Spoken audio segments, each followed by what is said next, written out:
I was just struck by, we all know as people of faith in different religious traditions that everything in life is connected. We are all connected to each other, to the earth, to the transcendent, no matter what our different traditions say. And I was listening to Chris talk about Thomas Merton, and I admit I don't know much about Thomas Merton, but I did get my degree at Columbia. And I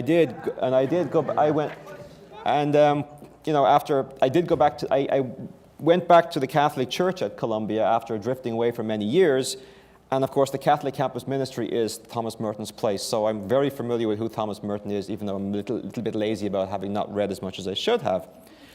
And I also met my wife at the Catholic campus ministry with Thomas Merton. And Bishop Mark was talking about the Vietnam War. And my wife was born in Saigon and left in 1975 on a U.S. military transport that landed in Camp Pendleton in California a few hours before the airport was bombed, and otherwise they wouldn't have made it out. Which makes me think not only are the connections, that we think of the connections, but, and this goes to Chris's paradoxes, the fact that we can have, out of great evil can come great good. And this is something that I think about all the time, and I can never really understand it, but I think it's very true in my life and everybody else's life. That, you know, these interconnections, that even today, I share connections with all of you that I never thought I had just listening to you speak, and it's really, really profound. As for myself, as was introduced, it makes me sound grander than I actually am. I was an economist at the IMF for many years. Why did I kind of move away from there? Well, during the 2007 global financial crisis, which you've probably heard something about here, when my fellow economists were calling it a technical problem of capital ratios and leverage ratios and budget deficits and this and that, my gut was telling me, this is not a technical problem, this is not an economic problem, this is a moral problem, this is an ethical problem, and there's something profoundly wrong here. So the next step of that is, if you accept that's true, where do you go for answers? Well, what is the foundation? Where do you go for answers to a moral problem or an ethical problem? And the answer is, you go to the world's religious traditions, because let's face it, religions have been asking these questions for thousands of years. So that's where you go. And economics is a kind of a peculiar thing, because today it's kind of lost its way. But, economics used to be a branch of moral philosophy. It used to be interested in questions like, what is the right thing to do? It goes back to Aristotle, who actually said, our goal, what we're made for, is not to make money or for material success. It's for human flourishing, to live the good life. And all religious traditions affirm that. Right? From Buddhists to Confucians to Christians to Muslims, everybody would affirm that idea.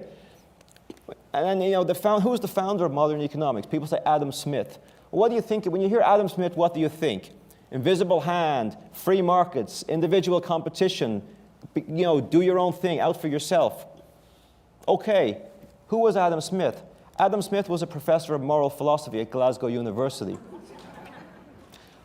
His second book was The Wealth of Nations, where he said some of that stuff. His most important book was called The Theory of Moral Sentiments, where he asked, and his key question was, what is the right thing to do? How do we treat people with respect and dignity? Do we hear much about that today? Not really, not really.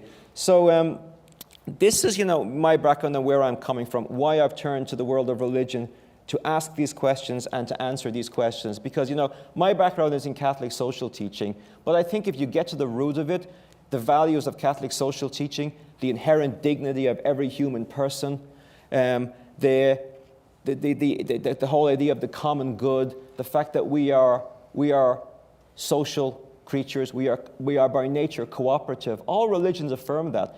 Modern neuroscientists and neurobiologists are now doing all these tests and saying, we're actually cooperative creatures. Our brains are wired to work together and cooperate. So, religions have been saying that for 3,000 or 4,000 years, folks. There's nothing new there. There's absolutely nothing new. So, if you want wisdom, go to the world's religious traditions. So with that background, I'm going to ask one question to the panelists, and then I do have my eye on the clock. So I want to leave time for all of you to ask your questions too. And my question is this, and I'm going to wind it up a little bit. is you think of it like I've said that you get the values and virtues come from religious traditions. And if I look back at the 20th century or the 19th century, and some of the most awful people, I would say, were the enemies of religion, anti-religious. I think of Hitler, I think of Stalin, I think of Pol Pot, these kinds of characters. You know, they're all these totalitarian anti-religious people. The great heroes of the 20th century were animated by their religion. We've heard of Martin Luther King. We can talk about Gandhi. We can talk about Nelson Mandela, many, many others, all animated by religious teachings. And yet in our society today, especially in America, when we talk about problems of social justice or these big issues that our panelists have talked about, the default seems to be, let's look for technical solutions. When you talk about healthcare or climate change, you'll hear people talking about technical solutions, you know, scientific solutions. That's all fine. But you rarely hear about the moral and religious dimension of this. So my question to the panelists is, how do we get our voice back in the public square? Who wants to go first? Let's. Somebody can volunteer, or I'll just pick somebody at random. How about that? Okay, we'll go in order they spoke. Chris. Thanks. Just very briefly, I anticipate, I think if I feel hope on this point, out of my own tradition, I think Pope Francis has been, both in his words and in his symbolic actions, has been a great breath of fresh air in terms of a public figure across traditions that people are drawn to. And I'll just gesture to, his forthcoming environmental encyclical, I think will be a very important moment. Already getting a lot of pushback before it's even been published. But there you'll see a theological basis, a spiritual basis for care, relationship with the environment. And so I think in Pope Francis, you're seeing a genuine person who's acting out of a deep spiritual root, out of humility, describes himself as a sinner, careful about judgment, etc. So it's been some time since we've felt hope in the Catholic tradition Absolutely. From the top down, and others might disagree with me on that, but in Pope Francis I see a great sort of a kindling, not only because of him, but because he awakens feelings, truths in us that have been asleep for some time. Absolutely.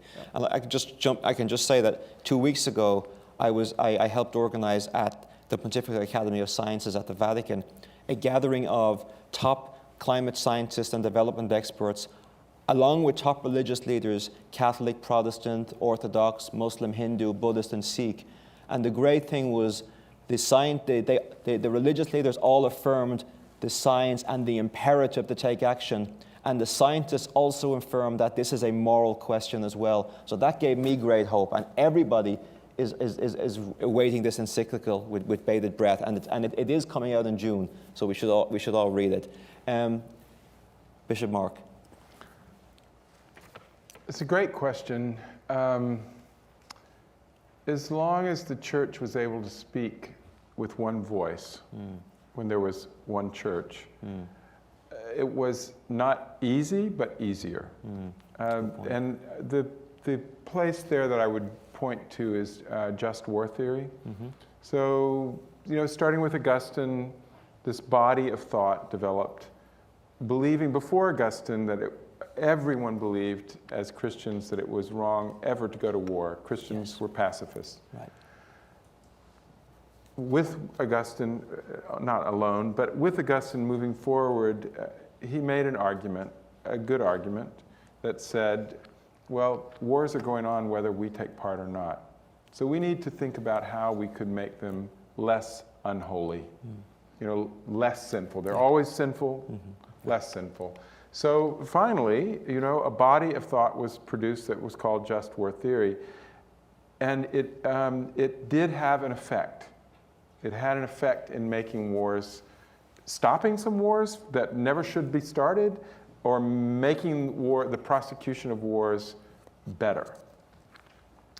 By the time we have many churches and many voices and many religions being voiced in a postmodern kind of way that we're all recognizing that there's not one voice, we have a problem in that regard, because which is not a bad problem, but it's a problem. Yeah. So that we have many voices saying, well, yes, this war is okay.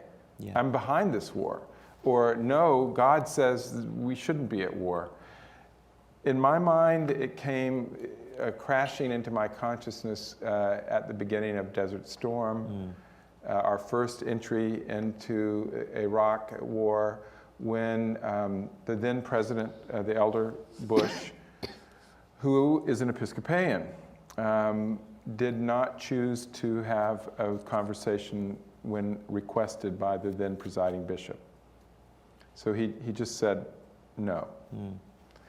That was, for me, a big moment of, well, we can't even get a hearing in that regard. So I would conclude this by saying I think that all of us, we need to maintain the multiplicity of voices. I respect and I pray for Pope Francis, but on many issues he's not ever going to speak unless God answers my prayers. On several issues that are important to me and to the church I represent, right? So I want all those voices that are spiritually based to be privileged, all of them, multiple, not a minority voice, but a multiple voice. And I think the way we do that is stop letting the secular media tell our stories or not tell our stories. All right. Absolutely. So what I mean by that is over the human sexuality issue, the struggle in the Anglican Communion, New York Times reporter interviewed me for 2 hours and didn't use one word of what I said. Now, I said some good things. And I said them pretty well. But I had very, very carefully constructed a narrative which was not the one that the reporter wanted to already file. Right. So what the reporter wanted to file was the tiny, wealthy Episcopal Church in the United States is at odds with Nigeria, which is 17 million Anglicans. Would you comment on that, Bishop Andrus? And I said, the Episcopal Church has beautiful partnerships in Africa. We are working on the AIDS pandemic all over Africa. We are working on poverty all over Africa. And I can point to, and I did, point to some beautiful partnerships in particular. Well, that was of no interest. So I think it's time for us to actually create, and maybe, you know, the Festival of Faiths is not a bad platform, to create, if you will, a news service that tells the stories from our multiple faith voices. Because there's some beautiful stories out there, and there's some also terrible stories that are not actually being reported. So that's my answer. And that's a great answer. Thank you. Okay. Ambassador. Well, I think it was surmised. It was brilliantly surmised. So we can... Okay? Yeah. Okay, Yeah, perfect. I think it was brilliantly said. In that case, I will turn in this direction.